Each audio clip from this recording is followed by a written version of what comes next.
नमस्कार मित्रांनो, आपल्या मराठी कॉर्न यूट्यूब चॅनलवरती आपलं सगळ्यांचं स्वागत आहे। आपल्या चॅनलवरती जर पहिल्यांदा आला असाल तर नक्की चॅनलला सबस्क्राइब करायला विसरू नका।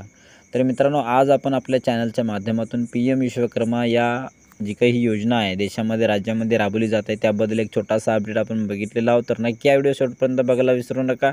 तर चला व्हिडिओला सुरुवात करूया।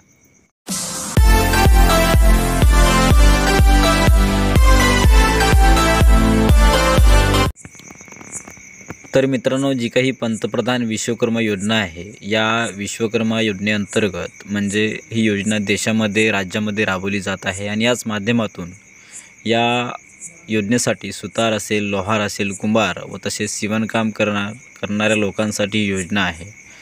अशा लोकांना या योजनेअंतर्गत एक खूप चांगला प्रतिसाद मिळत आहे। त्याच्यासाठी जी पीएम विश्वकर्मा योजना किंवा पंतप्रधान विश्वकर्मा योजनासुद्धा या योजनेला म्हटलं जातं।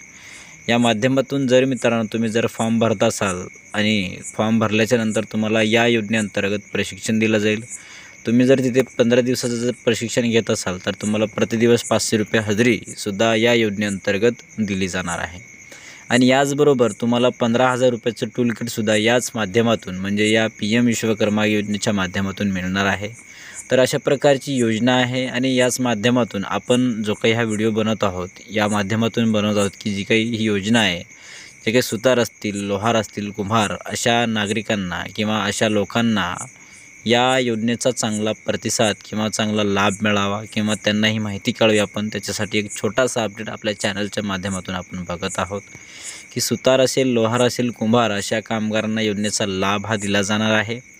अर्जदाराचे वय म्हणजे तुम्ही जर अर्जदार असाल म्हणजे तुम्हाला अर्ज करायचा असेल तर तुम्हाला मिनिमम 18 वर्षापेक्षा जास्त आणि 50 वर्षापेक्षा तुमचं कमी वय हे असणं गरजेचं आहे। म्हणजे 50 वर्षापेक्षा वय असणं गरजेचं आहे।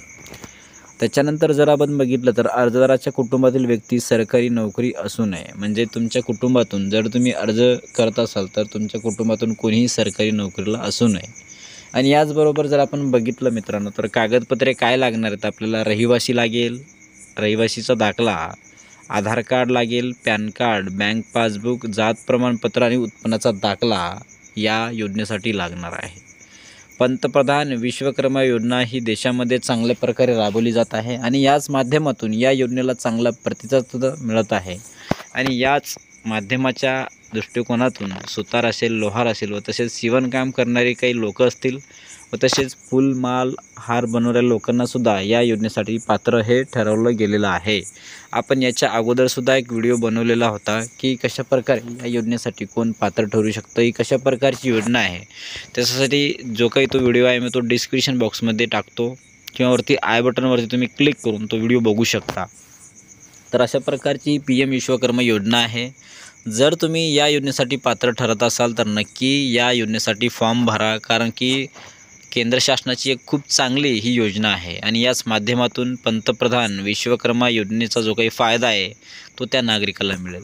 तर अशा प्रकारे आपण एक छोटासा अपडेट आपल्या चॅनलच्या माध्यमातून पाहण्याचा पण प्रयत्न केलेला आहोत मित्रांनो। तर आपला जर हा व्हिडिओ आवडला असेल तर नक्की नातेवाईकांना, मित्रांना शेअर करायला विसरू नका, जेणेकरून त्यांना एक खूप चांगल्या प्रकारची जी काही ही माहिती आहे त्यांना कळेल। धन्यवाद। जय हिंद, जय महाराष्ट्र।